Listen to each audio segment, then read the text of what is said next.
मैं अमरीश श्रीवास्तव, साइकियाट्रिस्ट। मानसिक स्वास्थ्य के इस मंच कामयाबियों में आपका स्वागत है। कामयाबियां मिले न मिले कोई फर्क नहीं पड़ता, मगर जब हम ये सुनते हैं कि कामयाबियों के लिए लड़ते लड़ते लोग,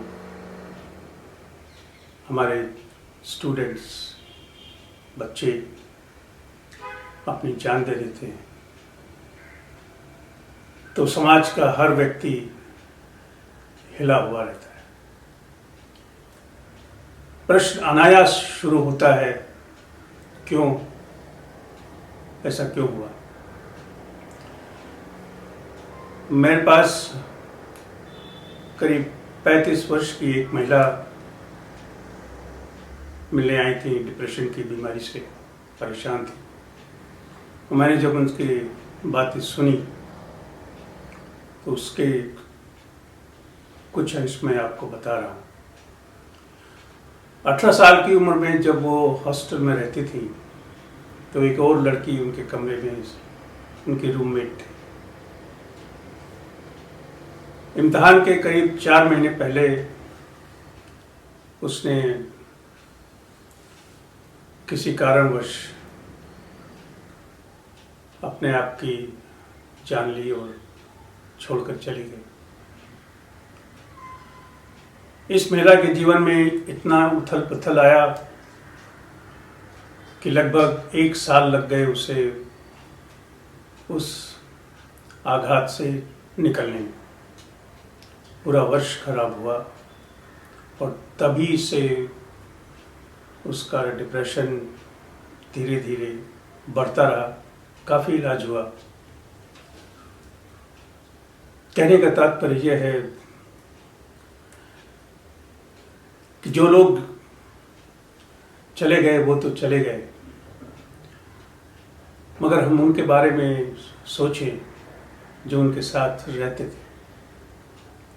वैज्ञानिक तथ्य ये कहते हैं कि चाहे परिवार में हो या दोस्तों में, स्कूल में, कॉलेजेस में, हर एक आत्महत्या के पीछे 3 से 4 अन्य लोग आत्महत्या के जोखिम में आ जाते हैं। या हम यूँ कहें कि 3 से 4 अन्य करीबी लोगों में आत्महत्या का जोखिम का रिस्क बढ़ जाता है। आप विचार करके देखिए कि जब यह हादसा होता है तो जो उनके दोस्त या घर के लोग हैं कॉलेज कैंपस में, उन पर क्या गुजरती है। ये विषय संजीदगी का विषय है और सभी को ये जानना चाहिए कि अगर कहीं ऐसा हो रहा हो या हो गया हो तो उन्हें क्या करना चाहिए। कई छोटी छोटी बातें हैं जो बड़ी आवश्यक हैं। जो लोग ऐसे लोगों के साथ रहते हैं जिन्हें मनोवैज्ञानिक तकलीफ होती है, मनोवैज्ञानिक प्रताड़ना होती है या मनोवैज्ञानिक बीमारी होती है, उसका असर उन पर पड़ता रहता है, क्योंकि वो उनके वातावरण के, उनके जीवन के हिस्से में होते हैं, उसके दायरे में होते हैं। ये संभव ही नहीं है कि वे उससे प्रभावित ना हो।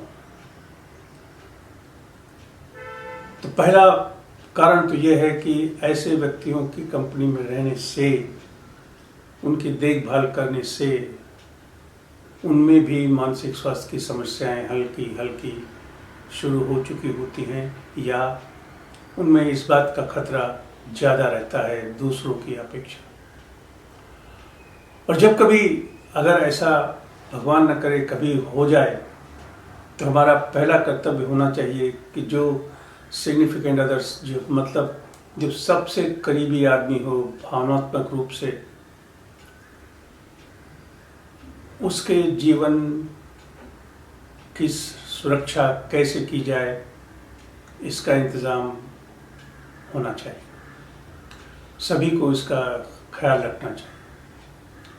कभी कभी तुरंत साइकोलॉजिकल रिएक्शन होता है, लोग पैनिक में जाते हैं, जो चलता रहता है कुछ दिनों तक, और कभी कभी ये बड़े लंबे समय के बाद अपना प्रभाव दिखाता है.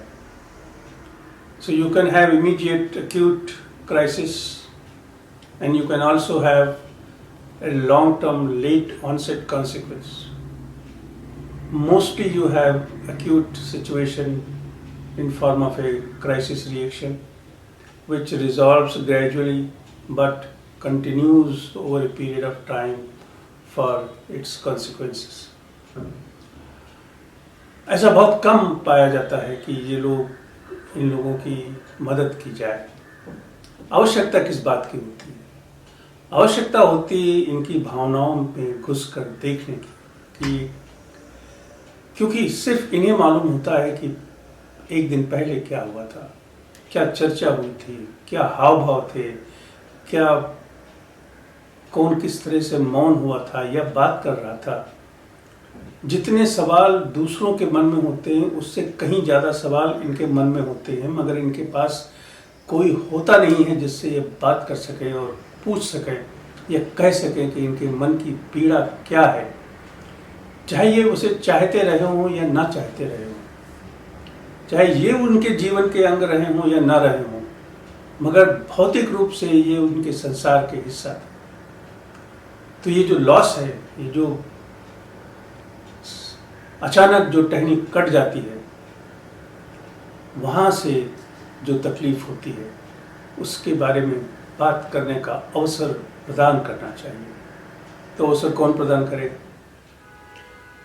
व्यवस्था में तो स्कूल में, कॉलेजेस में अगर काउंसलर हैं तो उनका ये पहला कर्तव्य है, और अगर काउंसलर नहीं हैं तो काउंसलर होने चाहिए, साइकोथेरेपिस्ट होने चाहिए. कोई स्कूल और कॉलेज में पहला काउंसलर तो हमारे टीचर ही होते हैं.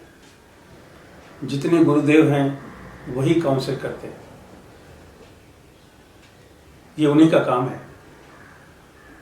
और इससे हमें गर्व है कि हमारे समाज में ऐसी प्रथा थी कि आज भी है मेरे ख्याल है, जहाँ लोग संवाद कर सकते हैं अध्यापकों से. खैर, वो एक अलग विषय है. लेकिन ऐसे लोगों को जिन्होंने अपने मित्रों को खोया है, हमें नहीं भूलना चाहिए कि उनमें एंजाइटी, डिप्रेशन, साइकोसिस, drug abuse, panic reaction, physical illness, chronic pain, pain in abdomen, pain in chest, backache, headache, sleeplessness, insomnia, nightmare, night terror, excessive dreaming, अनेक प्रकार के सिम्टम्स उत्पन्न होने लगते हैं. और इनका उत्तर ढूंढना कहीं और ठीक नहीं है. ये बिल्कुल डायरेक्ट रिश्ता रहता है इस इवेंट का और सिम्टम का. कभी कभी तो ऐसा भी होता है कि वो व्यक्ति स्वयं ही पहले से मनोवैज्ञानिक रूप से डिस्टर्ब रहा हो, और अगर ऐसा था, अगर ऐसी सिचुएशन थी, तब तो हालत और भी नाजुक है.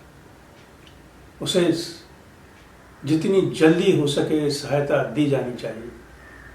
सहायता तंत्र के मामले में, एक्सेस टू केयर में हम लोग ज़रा कमज़ोर हैं, सुविधाएं नहीं हैं. मगर जहाँ ऐसी सुविधाएं नहीं हैं वहाँ समाज के लोगों ने ये बीड़ा उठाया है, जिम्मेदारी ली है. लोग सुनते हैं, बड़े बुजुर्गों को, दोस्तों को आगे आकर ये काम करना चाहिए. समाज का काम सरकारों पर सौंपा नहीं जा सकता. ये उम्मीद की जा सकती है, अगर हो तो अच्छा है, मगर जब तक ना हो तब तक इसका सुरक्षा तंत्र तो होना चाहिए. ये कैसे होगा, इसके लॉजिस्टिक्स क्या हैं, वो एक अलग विषय है. लेकिन हमारी चर्चा का तात्पर्य यह है कि जो लोग अपने परिजनों को आत्महत्या से खो चुके हैं, उनकी स्वयं की मानसिक स्वास्थ्य की सुरक्षा हमारा परम कर्तव्य है. और बातचीत करना, उन्हें डॉक्टरों के पास ले जाना, निश्चित रूप से दवाइयाँ खिलाना, अगर आवश्यकता है तो बताई गई है तो, अकेला छोड़ना सबसे बड़ी गलती है,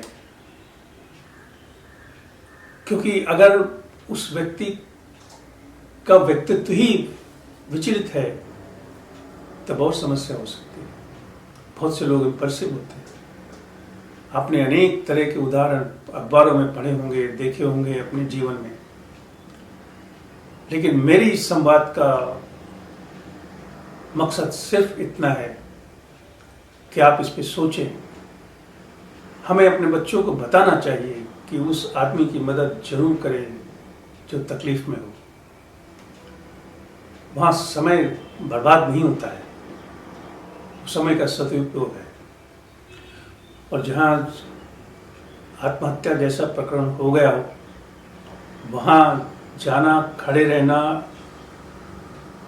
और ये विश्वास दिलाना कि हम आपके लिए हैं, तत्पर हैं, भावनात्मक रूप से उपस्थित हैं, हर संभव मदद मिलेगी, अकेला नहीं छोड़ा जाएगा और वैद्यकीय उपचार या मेडिकल ट्रीटमेंट की व्यवस्था की जाएगी। फिर विषय आता है कि पढ़ाई लिखाई का। नेचुरली इतना बड़ा हादसा होने के बाद तो उस स्टूडेंट से आप ये उम्मीद नहीं रख सकते कि वो क्लास में रेगुलर जाएगा और अपने कोर्स मटेरियल उसी तरह तैयार करेगा। उसमें तो ज़रूर आगे पीछे होता है। स्कूलों को, कॉलेजेस को, वहाँ के टीचर्स, प्रिंसिपल, एडमिनिस्ट्रेशन, सबको ये बात समझनी चाहिए कि कोई और प्रेशर अगर इस पर बन गया तो यहाँ भी खतरा दूर नहीं है। ये डराने वाली बात नहीं है, ये सच्चाई है जो सामने मैं रख रहा हूँ। ये स्कूलों का मैंडेट होना चाहिए